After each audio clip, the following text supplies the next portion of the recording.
ಇವತ್ತು ಬೆಂಗಳೂರು ನಗರದ ಎಲ್ಲ ಶಾಸಕರನ್ನ, ಸಂಸತ್ ಸದಸ್ಯರನ್ನ, ಯಾರು ಚುನಾಯಿತ ಪ್ರತಿನಿಧಿಗಳಿದ್ದಾರೆ ಅವನ್ನೆಲ್ಲ ಕೂಡ ಬೆಂಗಳೂರು ಕಾರ್ಪೊರೇಷನ್ ಬಜೆಟ್ ವಿಚಾರದಲ್ಲಿ ಅವರ ಸಲಹೆಯನ್ನ ಕೇಳಲಿಕ್ಕೆ ನಾವೆಲ್ಲ ಆಹ್ವಾನಿಸಿದ್ದೇವೆ. ಎಲ್ಲ ಶಾಸಕರು ಅವರವರ ಕ್ಷೇತ್ರದ ಸಮಸ್ಯೆಗಳು ಮತ್ತು ಬೆಂಗಳೂರು ಗಾತ್ರ ಯಾವ ರೀತಿ ಇರಬೇಕು, ಬಜೆಟ್ ಅವ್ರಿಗೆ ಏನ್ ಅನುಕೂಲ ಆಗ್ಬೇಕು ಅನ್ನೋದನ್ನ ಕೆಲವು ಅನೇಕ ಸಲಹೆಗಳನ್ನ ಕೊಟ್ಟಿದ್ದಾರೆ. ನಾವು ಕಾರ್ಪೊರೇಷನ್ ವತಿಯಿಂದ, ಸರ್ಕಾರದ ವತಿಯಿಂದ ನಾವು ಏನು ಮುಂದಕ್ಕೆ ಆಲೋಚನೆಯನ್ನು ಮಾಡಿದ್ದೇವೆ ಅನ್ನೋದು ಕೂಡ ಅವರ ಗಮನಕ್ಕೆ ತಿಳಿಸಿದ್ದೇವೆ. ಸೊ ನಾನು ಎಲ್ಲರ ಅಭಿಪ್ರಾಯ ಪಡೆದಿದ್ದೇನೆ. ಮುಂದಕ್ಕೆ ನಮ್ಮ ಕಮಿಷನರು ಮತ್ತು ನಮ್ಮ ಅಡ್ಮಿನಿಸ್ಟ್ರೇಟರ್ ಇಬ್ರು ಕೂಡ ಒಂದು ಪ್ರಪೋಸಲ್ಸ್ ಅವರ ಸಲಹೆಯನ್ನ ತೆಗೆದುಕೊಂಡು ಬಂದು ನಮ್ಮ ಹತ್ರ ಚರ್ಚೆ ಮಾಡ್ತಾರೆ. ಇಂಡಿಪೆಂಡೆಂಟ್ ಆಗಿ ಅವರು ನಮ್ಮ ಬಜೆಟ್ ಅನ್ನು ಅವರು ಘೋಷಣೆ ಮಾಡ್ತಾರೆ. ಅದು ಅವರ ಅಥಾರಿಟಿ, ಅವರು ಮಾಡ್ತಾರೆ. ಈ ಮಧ್ಯದಲ್ಲಿ ಈ ಬಡವರಿಗೆ ಮನೆ ಕೊಡೋ ವಿಚಾರದಲ್ಲಿ ಎಲ್ಲಾ ಶಾಸಕರು ಒಮ್ಮತದಿಂದ ಸ್ವಲ್ಪ 50-50 ಮಾಡಬೇಕು ಅಂತ ಹೇಳಿ, ಗ್ರೂಪ್ ಹೌಸಿಂಗ್ 50, ಇಂಡಿವಿಜುವಲ್ 50, ಒಂಟಿ ಮನೆ ಮಾಡಬೇಕು ಅನ್ನೋದು ಕೂಡ ಸಲಹೆಯನ್ನ ಅವರು ಕೊಟ್ಟಿದ್ದಾರೆ.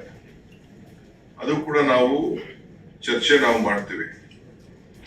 ಈ ಮಧ್ಯದಲ್ಲಿ ಬೆಂಗಳೂರಿನ ಫುಟ್ಪಾತ್ ನಲ್ಲಿ ಯಾರು ಅಂಗಡಿಗಳು ಇಟ್ಟಿದ್ದಾರೆ ಅವರೆಲ್ಲರೂ ಕೂಡ ನಾವು ರಿಜಿಸ್ಟರ್ ಮಾಡ್ಕೊಡಿ ಅಂತ ಹೇಳಿದ್ದೇವೆ.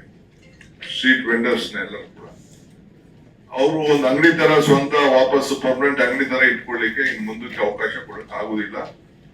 ಕಾನೂನಲ್ಲೂ ಅವಕಾಶ ಇಲ್ಲ.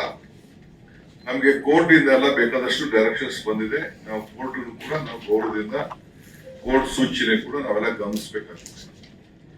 ಇಲ್ಲಿವರೆಗೂ 27,565 ಜನ ನಾವು ಬೀದಿಯಲ್ಲಿ ವ್ಯಾಪಾರ ಮಾಡ್ತಾ ಇದೀವಿ, ರಸ್ತೆ ಬದಿ ವ್ಯಾಪಾರ ಮಾಡ್ತಾ ಇದೀವಿ, ಫುಟ್ಪಾತ್ ಅಲ್ಲಿ ವ್ಯಾಪಾರ ಮಾಡ್ತಾ ಇದೀವಿ ಅಂತ ರಿಜಿಸ್ಟ್ರೇಷನ್ ಮಾಡ್ಕೊಂಡಿದ್ದಾರೆ. ಲಾಸ್ಟ್ ಇನ್ನ ನಾನು ಏಪ್ರಿಲ್ 30ನೇ ತಾರೀಕು ಟೈಮ್ ಕೊಡ್ತೇನೆ. ಆಕ್ಚುಲಿ ನಮ್ಮ ಅಧಿಕಾರಿಗಳು ಇನ್ನೊಂದು 4-5 ದಿನ ಮಾತ್ರ ಕೊಡಿ ಅಂತ ಹೇಳಿದ್ರು. ಇನ್ನ ಒಂದು ತಿಂಗಳಿಗೆ ನಾನು ಪ್ರೆಸ್ ಕಾನ್ಫರೆನ್ಸ್ ಮಾಡಿರಲಿಲ್ಲ. ಅವರೆಲ್ಲ ಹೋಗಿ ಸರ್ವೆ ಮಾಡಿದ್ದಾರೆ. ಇನ್ನ ಏಪ್ರಿಲ್ 30ನೇ ತಾರೀಕು ಲಾಸ್ಟ್ ನಾವು ಕೊಡ್ತೇವೆ. ಅದಾದ ಮೇಲೆ ಯಾರ ರಿಜಿಸ್ಟರ್ ಆಗಿಲ್ಲ ಅವನ್ನೆಲ್ಲ ತಗ್ಸುವಂತ ವ್ಯವಸ್ಥೆ ಆಗ್ತದೆ. ಇದನ್ನು ನಾನು ಯಾಕಂದ್ರೆ ಎಲ್ಲ ರಸ್ತೆಯಲ್ಲಿ ಓಡಾಡೋರು ಆ ಬೀದಿಲಿ ಯಾರು ಕೂಡ ರೋಡ್ ಬರ್ಬೇಕಾಗ್ತದೆ, ಆಕ್ಸಿಡೆಂಟ್ಗಳು ಜಾಸ್ತಿ ಆಗ್ತದೆ. ಈ ದೃಷ್ಟಿಯಿಂದ ನಾವ್ ಏನ್ ತೀರ್ಮಾನ ಮಾಡಿದೀವಿ ಅಂತಂದ್ರೆ, ಯಾರ ರಿಜಿಸ್ಟರ್ ಮಾಡ್ಕೊಂಡಿರ್ತಾರೆ ಅವರೆಲ್ಲರೂ ಕೂಡ ಸಬ್ಸಿಡಿ ಕೊಟ್ಟು ತಳ್ಳೋ ಗಾಡಿಗೆ ಕೊಡ್ತೀವಿ. ಇಲ್ಲ ವೆಹಿಕಲ್ ಅಲ್ಲಿ ಮೋಟರ್ ವೆಹಿಕಲ್ ಇರ್ಬೋದು, ಇಲ್ಲ ತಳ್ಳೋ ಗಾಡಿ ಇರ್ಬೋದು, ತಳ್ಳೋ ಸೈಕಲ್ ಇರ್ಬೋದು, ಆ ತರ ಒಂದು 4-5 ಡಿಸೈನ್ಸ್ ಮಾಡಿಸಿದೀವಿ. ಮಾಡಿಸಿ ಅದನ್ನ ನಾವು ಟೆಂಡರ್ ಕೂಡ ಕರಿತಾ ಇದೀವಿ. ಅವರು ಎಲ್ಲರಿಗೂ ಕೂಡ ಸುಮಾರು ಏನು ರಿಜಿಸ್ಟರ್ ಮಾಡ್ಕೊಂಡಿದ್ದಾರೆ ಒಂದು 30-27 ಜನ. ಯಾರು ಬೇಕಾದ್ರೂ ಅವ್ರಿಗೆ ಒಂದು ಪರ್ಸೆಂಟೇಜ್ ಅಲ್ಲಿ ನಾವು ಕಾರ್ಪೊರೇಷನ್ ಫಂಡ್ಸ್ ನ ಗಮನದಲ್ಲಿ ಇಟ್ಕೊಂಡು ನಾವು ಎಲ್ಲ ತಳ್ಳೋ ಗಾಡಿನ ನಾವು ಕೊಡ್ತೇವೆ. ಅದನ್ನ ಬರಬೇಕು, ವ್ಯಾಪಾರ ಮಾಡ್ಬೇಕು, ಗಾಡಿ ಎತ್ಕೊಂಡು ಅವ್ರ ಮನೆಗೆ ಹೋಗ್ತಾ ಇರ್ಬೇಕು. ಸುಮ್ಮನೆ ರೋಡಲ್ಲೆಲ್ಲ ನಿಲ್ಲಿಸ್ಬಿಟ್ಟು ಹೋಗ್ಲಿಕ್ಕೆ ಆಗುದಿಲ್ಲ. ನಾವು ಅದಕ್ಕೆಲ್ಲ ರೆಸ್ಪಾನ್ಸಿಬಿಲಿಟಿ ತೊಗೊಳಕಾಗುದಿಲ್ಲ.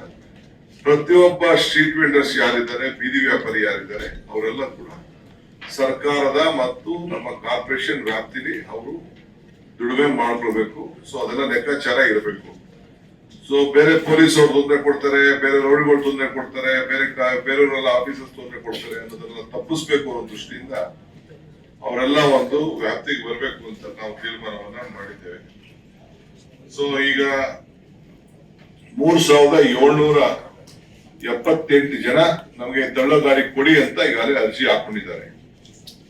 ಅದನ್ನು ಕೂಡ ಇನ್ನ ಯಾರು ಬೇಕಾದ್ರೂ ಹಾಕೊಳ್ಳಿ. ನಾವು ಒಂದು 10,000 ಜನರು ಕೂಡ ಕೊಡ್ಲಿಕ್ಕೆ ನಾವು ಸಿದ್ಧ ಇದ್ದೇವೆ ಈ ವರ್ಷ. ರೈಟ್.